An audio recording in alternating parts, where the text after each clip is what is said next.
C'est l'heure de vous informer à travers ce magazine Plus. Mesdames et messieurs, bonsoir et bienvenue à cette édition. Débutons ce magazine avec cette information. Le chef de l'État, Félix-Antoine Tshisekedi Tshilombo, a rendu visite aux sinistrés hébergés au stade Tata Raphaël suite aux pluies diluviennes du week-end dernier. Il a été accompagné avec la première dame, Denise Nyakero. Une visite qui s'inscrit dans le cadre des réconforts et soutiens. Suivez. Je ne saurais passer sous silence le drame bouleversant qui vient de frapper notre capitale. Je veux leur dire que la République ne les abandonnera pas. Aussitôt dit, aussitôt fait, le premier citoyen a troqué son costume cravate pour une tenue de terrain afin de témoigner de sa compassion paternelle aux compatriotes victimes des inondations.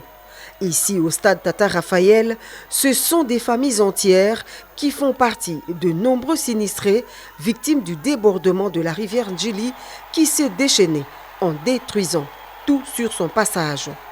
Le couple présidentiel s'est rendu compte du désastre de ces familles aujourd'hui sans logis. Ils viennent pour la plupart des quartiers des bonhommes, Limete Salongo, Ndanou, Massina Valley et certains quartiers de la commune de Linsélé sous les eaux. Les autorités provinciales avancent un bilan provisoire de 35 morts, des blessés et de nombreux sans-abri. C'est ici, sur le gymnase du stade de Tata Raphaël, que certains sinistrés ont été installés. Le récit est simplement funeste. Touché par ce drame, le président de la République, accompagné la distinguée première dame, a pris le temps d'écouter les récits poignants de ces familles qui ont perdu presque tout. En réponse à cette crise, le chef de l'État a promis un accompagnement aux familles concernées.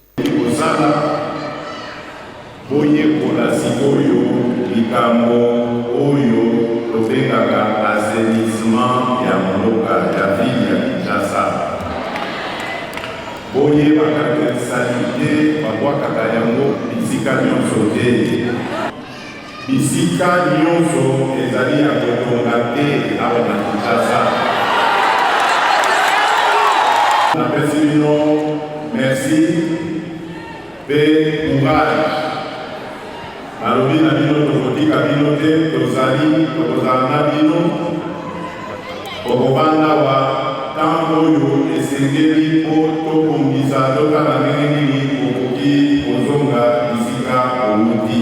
Après une visite sur le deuxième gymnase, toujours au stade Tata Raphaël, le chef de l'État s'est rendu au centre hospitalier Vijana dans la commune de Lingwala. Ce centre a reçu au total 20 malades victimes des inondations et sont venus de quelques centres hospitaliers du district de Tchangou et de la commune de Mongafula. Ce sont des rescapés de la furie des eaux qui ont perdu beaucoup de leurs membres de famille.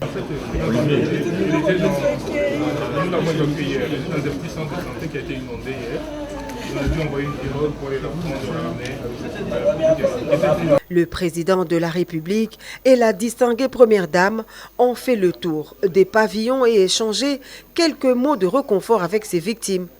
Une visite de soutien aux blessés et malades déplacés de leur centre hospitalier inondé par les eaux de pluie. Une grande joie pour le médecin directeur de ce centre. Avec cette visite, ces malades ont retrouvé une lueur d'espoir. Les yeux de ces familles sont désormais rivés sur l'avenir. Ces sinistrés ont exprimé leur gratitude à l'endroit du couple présidentiel qui a agi promptement.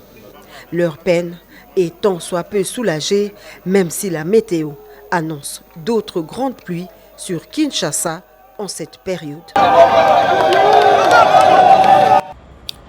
Changeons de chapitre pour parler de la religion. La clôture du séminaire biblique au centre évangélique Mahanaïm a eu lieu le dimanche 6 avril dernier, qui a eu pour thème la pratique de la prière. Ce séminaire a été animé par le pasteur Joseph Nyolandakou.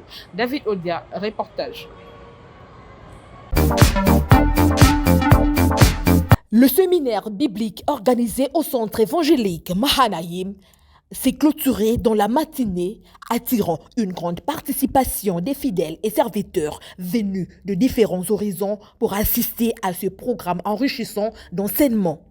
Dès les débuts, les chantres ont conduit l'auditoire avec des cantiques d'adoration, élevant ainsi Dieu en toute simplicité. Le dernier, pour le dimanche 6 avril 2025, le pasteur Joseph Miolandako a prêché sur le thème « Un pratiquant de la prière ».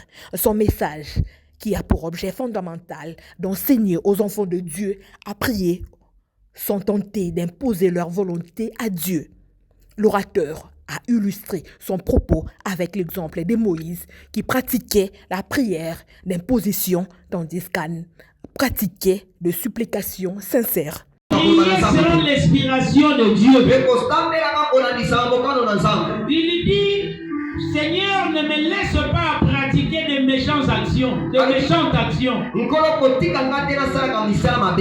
Sa prière était que Dieu lui aide de ne pas s'asseoir avec les gens qui commettent l'injustice. Il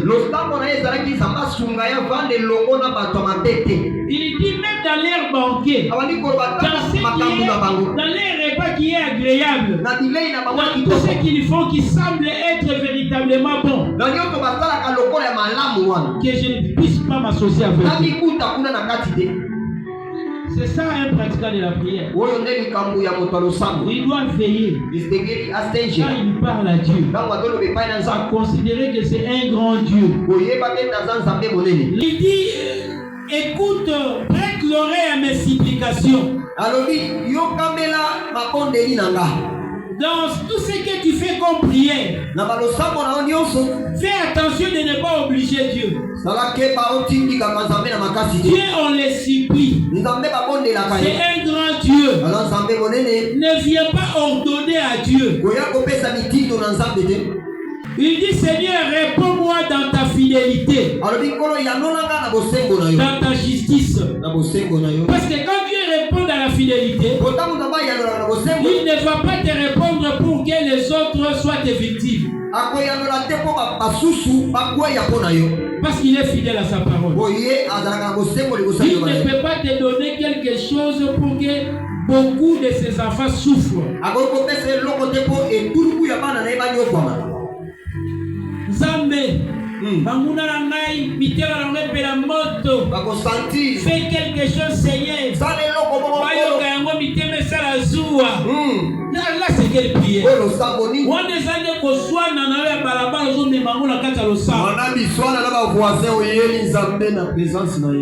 Il pas comme Moïse, retire-moi de ton livre, efface mon nom dans ton livre que tu as écrit pour moi. Il dit, Seigneur, aucun vivant, aucun humain ne peut se tenir devant toi et qu'il sorte juste.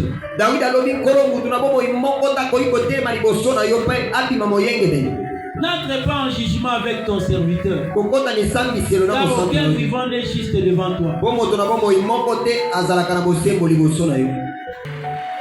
Alors quand tu viens devant Dieu, il faut venir avec beaucoup de prudence. Ne viens pas avec de l'arrogance. Celui que nous devons menacer, c'est le diable. Pas Dieu. C'est Dieu. Quand on vient, c'est avec beaucoup d'humilité. C'est avec beaucoup de considération. Avec beaucoup de révérence. Un pratiquant de la prière dit tout devant Dieu de ce qu'il ressent. L'église ou le lien de la prière n'est pas un lien de capricieux. Beaucoup de gens retombent dans le mal parce que leurs prières ne sont pas complètes. Tu fais le mal parce que tu n'as pas un esprit de bonne volonté qui te pousse à travailler. Dans ce pays, ce qui nuit à ce pays parce que beaucoup de dirigeants n'ont pas un esprit de bonne volonté.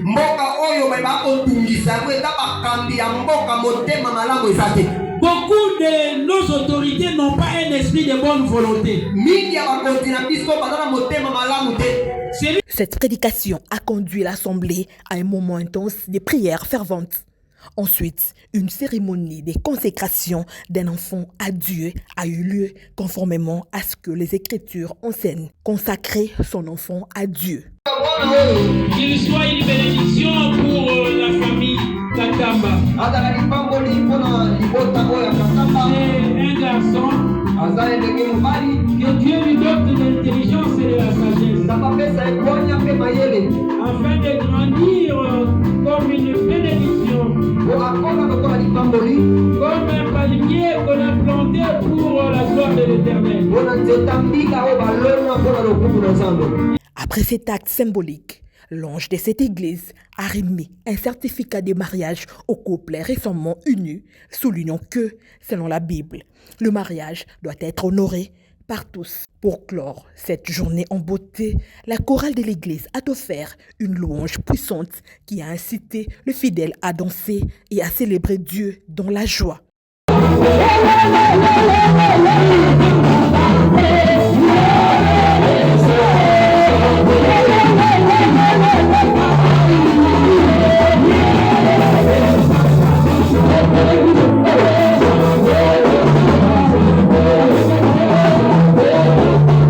À la fin de la journée, le pasteur Joseph Miolandako a résumé le message qu'il a prêché, rappelant les points essentiels. Gloire à Dieu, nous avions eu à parler sur la pratique de la prière. La pratique de la prière, nous tous nous savons que tout le monde prie. Tout le monde prie et tout le monde pratique la prière. Mais ce qu'on a voulu, c'est marteler sur comment prier. Quel est le type de prière que Dieu aime? Parce qu'il y a des gens qui viennent prier avec des menaces. Et ils ne savent pas que notre Dieu, c'est un Dieu souverain. Ils oublient que notre Dieu, c'est un Dieu qui est un Dieu juste, un Dieu fidèle. Et quand on s'approche de Dieu, on doit savoir comment on doit s'approcher de Dieu. Mais pour nous, nous avons pris les types de prières que nous devons faire. C'est-à-dire, à part implorer Dieu, nous devons faire très attention. Quand Dieu veut faire quelque chose, il est souverain. Nous devons le supplier. Donc en priant, nous devons tout faire pour faire plaisir à Dieu et prier pour connaître sa volonté et que Dieu nous enseigne et que Dieu nous aide à chercher à savoir où mettre le pied, quel chemin nous devons prendre. Parce que la Bible dit, il n'est pas de nos fils de l'homme de diriger ses pas. Même dans nos prières, l'Esprit de Dieu doit nous animer parce que c'est lui qui est conduit par l'Esprit de Dieu et Fils de Dieu. Ce sont des prières que Dieu exauce, des prières bien faites. Comme Anne a prié en disant, si tu regardes l'humiliation de ta servante, si tu te souviens de ta servante, si tu donnes à ta servante un enfant mâle, je le consacrerai à l'Éternel, le rasoir ne va pas passer sur sa tête. Donc il a prié, il n'a pas obligé Dieu, elle n'a pas obligé Dieu, elle n'a pas menacé Dieu, mais elle a supplié l'Éternel, elle a remis tout entre la volonté de Dieu en disant si, donc tout dépend de vous, si vous regardez l'humiliation de ta servante, elle était servante de l'Éternel, elle a prié avec beaucoup d'humilité et ce sont de telles prières que Dieu exauce. Rappelons que le centre évangélique Mahanaïm est situé sur l'avenue Mabundu, numéro 12, au quartier Sebo, dans la commune de Mongafula, en face du collège belgo-congolais. Et enfin, pour boucler ce chapitre de la religion, la communauté des églises Le Remède a clôturé le samedi et 5 avril dernier son programme des 3 jours d'action évangélique qui avait pour thème prière exaucée lors d'une soirée d'enseignement animée par le pasteur Jean-Jacques Makonda. Dans une soirée remplie d'une atmosphère céleste, le chantre de la communauté des églises Le Remède ont clôturé les 3 jours d'action évangélique avec des cantiques qui ont touché le trône des dieux.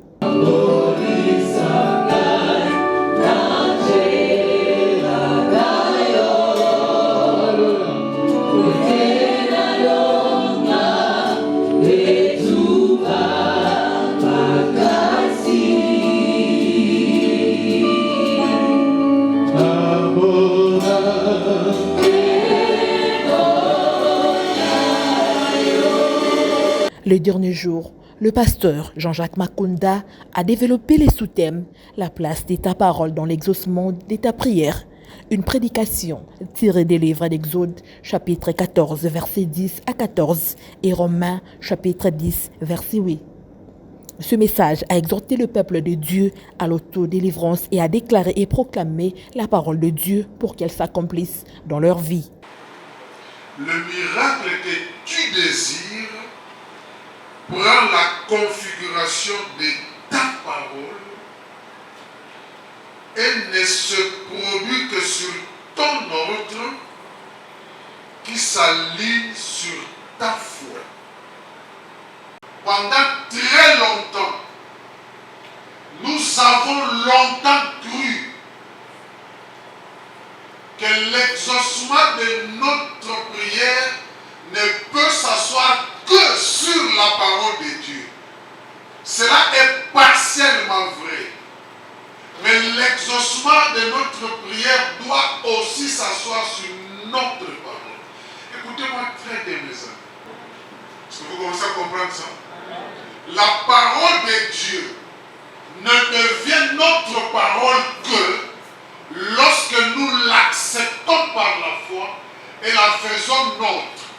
Mais cela n'exclut pas, je prends la deuxième dimension, cela n'exclut pas le fait que je me réalise des choses que je proclame et cette parole, Dieu va l'accomplir. Moïse répondit au peuple, ne craignez rien, restez en place et regardez la délivrance que l'Éternel va vous accorder en ces jours. Lisons ensemble la phrase qui vient. Allons-y. Non, lisez ça fort. Allons-y. Car vous ne les verrez plus jamais. Reprenons cette phrase. Allons-y.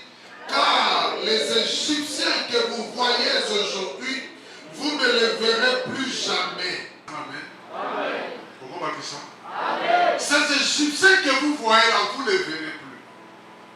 Qui lui a de les dire? Qui lui a dit de les dire? C'est sa foi. Il s'est figuré des choses.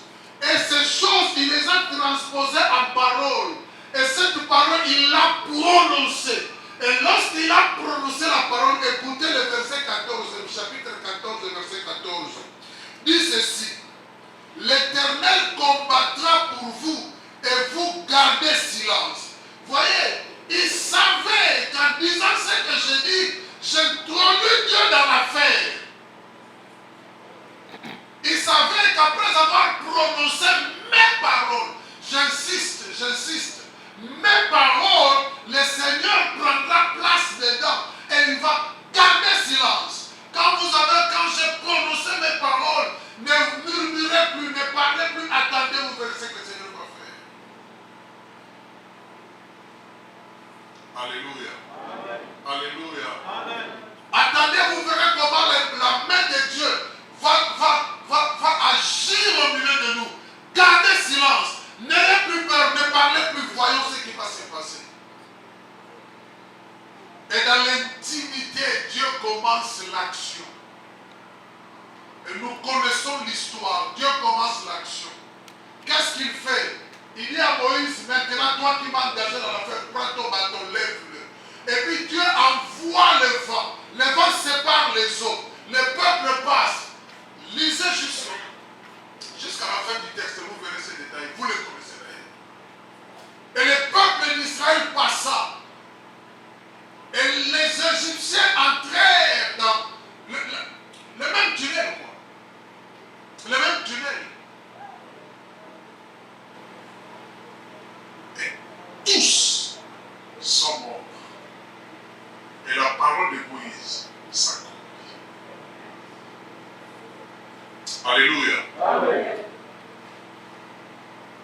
J'aimerais te dire ceci. Dans le processus de l'exaucement de ta prière, ta parole compte.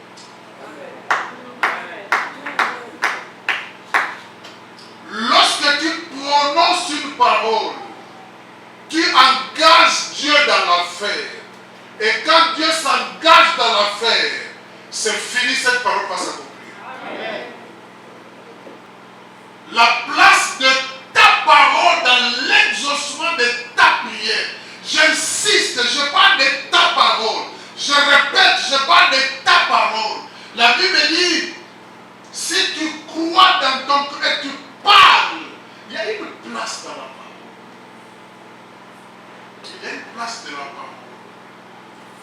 Lorsque je me mets à parler, je crée un environnement. Et Dieu se fait, permettez-moi l'expression, Dieu se fait ramasser dans cet environnement parce qu'il aime la parole quand elle est prononcée avec la foi. Mes frères, vous connaissez le texte de Matthieu 21, qui dit, vous pouvez dire à cette montagne, déplace-toi et jette-toi dans l'eau. Si vous ne doutez pas et si vous croyez de tout votre cœur, cette parole s'accomplira. Alléluia. Amen. Alléluia. Amen. Qui parle? C'est vous ou c'est Dieu? Non. Qui va parler à la montagne? C'est vous ou c'est Dieu? C'est vous ou c'est Dieu? Cette montagne peut vous intimider, oui ou non? Oui. En regardant la montagne, vous avoir peur, oui ou non? Oui. Écoutez-moi, remplissez votre cœur de foi et votre parole sera puissante. Amen. Remplissez votre cœur de foi et votre parole sera puissante. Ce matin, quand Dieu était en train de me dire ces choses, j'ai décidé de ne plus craindre ni la mer rouge, ni les montagnes, ni tout autre obstacle. J'ai décidé de ne plus craindre. Le meilleur ennemi de l'exaucement de mes prières n'est désormais plus l'obstacle, c'est moi-même. J'ai appris ce matin qu'en parlant à l'obstacle m'entend et exécute ma parole parce que l'Éternel s'engage à la cause. Amen. Alléluia. Amen. C'est ça mon exercice de ce soir. Et j'aimerais que nous rentrions en prière. Je suis venu te dire de placer ta parole dans le processus de l'exaucement de ta prière. C'est ça que je suis venu te dire. Tu mets ta parole. Quel est ton problème? Est-ce que tu crois que ce problème peut être résolu? Est-ce que tu crois que ce problème peut avoir une solution? Si oui, alors cette croyance doit être prononcée. Cette prédication est arrivée à point nommé, ramenant les fidèles à des prières individuelles intenses, conduites par l'ange de cette église. Fabrique-toi ton miracle.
Pour rappel, le thème principal de cette activité était le prière exaucée, qui a été abordé dès le premier jour par le docteur Daniel Kawata. Cet événement a été organisé par la communauté des églises Le Remède et situé sur l'avenue Kindundu, numéro 2, dans la commune de Mongafula, voire la Rébellière. C'est par cette note que nous mettons point final à cette édition. Merci de l'avoir suivi.